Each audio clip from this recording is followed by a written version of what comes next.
Vamos a ver otro caso de uso de subtipos y es la especialización de atributos.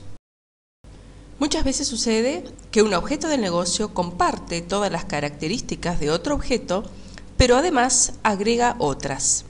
La diferencia puede estar tanto en las propiedades como en el comportamiento que va a tener el objeto. Vamos a ver un ejemplo. Supongamos el caso de una universidad, donde tenemos profesores y alumnos con roles y comportamientos claramente diferenciados. Por ejemplo, el profesor tendrá cursos asignados, tendrá un sueldo, y el alumno estará sujeto a la inscripción a un curso, tendrá también pagos asignados, tendrá una escolaridad, etc. Estamos entonces frente a un caso en el que los roles y el tratamiento de las entidades de la categorización están claramente diferenciados. Tanto los estudiantes como los profesores comparten información común, ¿verdad? Ambos tienen un nombre, tienen una dirección, etc., pero también tienen información que difiere, ¿verdad? Información que es propia de cada uno de ellos. Para representar esta realidad, creamos entonces tres transacciones.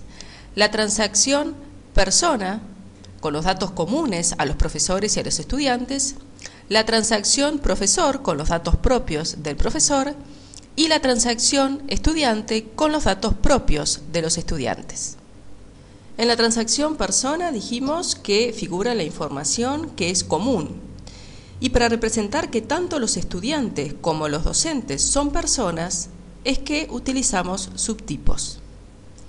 Por lo tanto, al definir que el identificador de profesor es subtipo del identificador de persona y que además el identificador del estudiante también es subtipo del identificador de persona, vamos a estar estableciendo esta relación.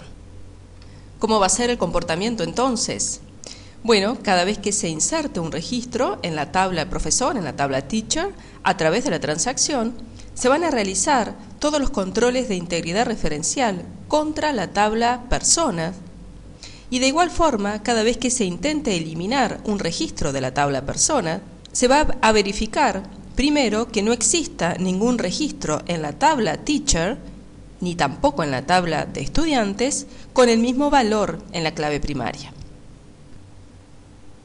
Veamos qué sucede con las tablas que surgen de estas transacciones. Vamos a concentrarnos en el caso del profesor, pero el caso del estudiante es totalmente análogo. La transacción teacher tiene asociada una tabla que solamente va a contener físicamente dos atributos, teacher ID y teacher salary. ¿Por qué decimos esto? Bueno, al ser teacher ID identificador de la transacción teacher, va a ser entonces la clave primaria de la tabla asociada, ¿verdad? Pero además, al ser también un subtipo de person ID, va a ser una clave foránea a la tabla person y por lo tanto se van a hacer todos los chequeos de integridad referencial correspondientes.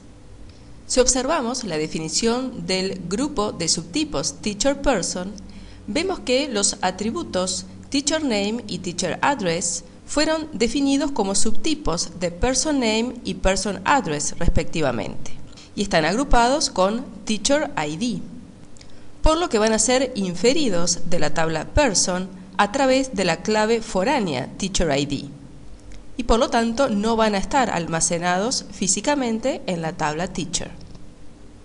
Algo similar, dijimos, va a ocurrir con los estudiantes, ¿verdad?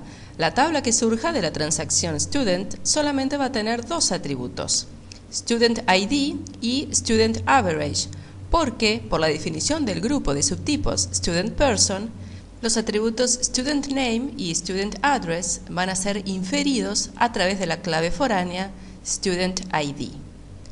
Vamos a verlo en GeneXus. Una vez más en nuestra KB hemos definido nuestras transacciones person, la transacción teacher y también la transacción student. Vamos a definir ahora los dos grupos de subtipos. Presionamos control N para definir un nuevo objeto que va a ser un grupo de subtipos de nombre teacher person.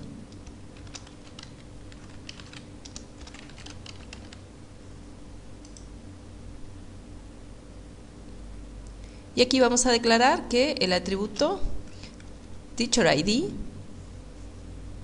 va a ser subtipo de PersonID, luego que el atributo TeacherName va a ser subtipo de PersonName,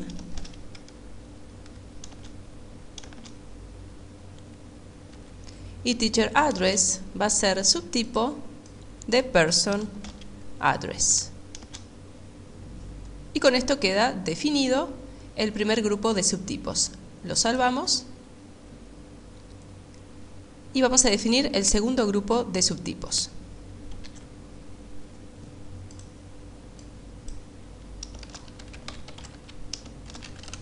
De nombre StudentPerson. De igual forma declaramos StudentID como subtipo de PersonID,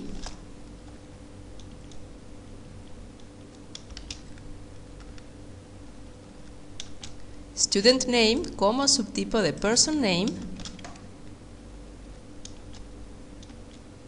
y StudentAddress como subtipo de PersonAddress.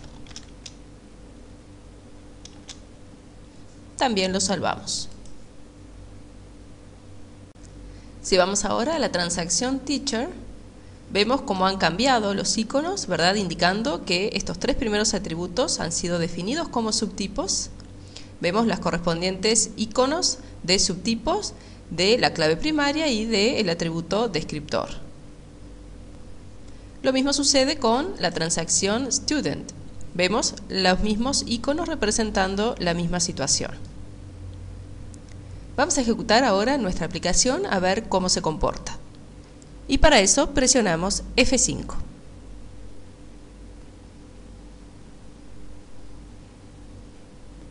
Reorganizamos puesto que hemos creado, ¿verdad?, nuevas transacciones y por lo tanto surgen de aquí nuevas tablas.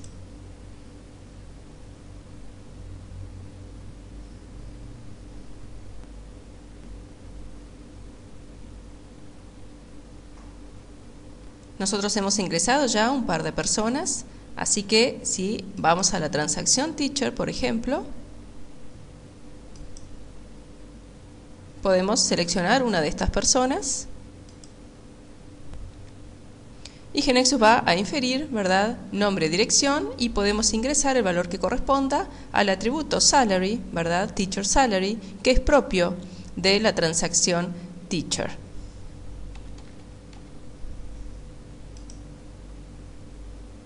Y lo mismo ocurre con la transacción Student.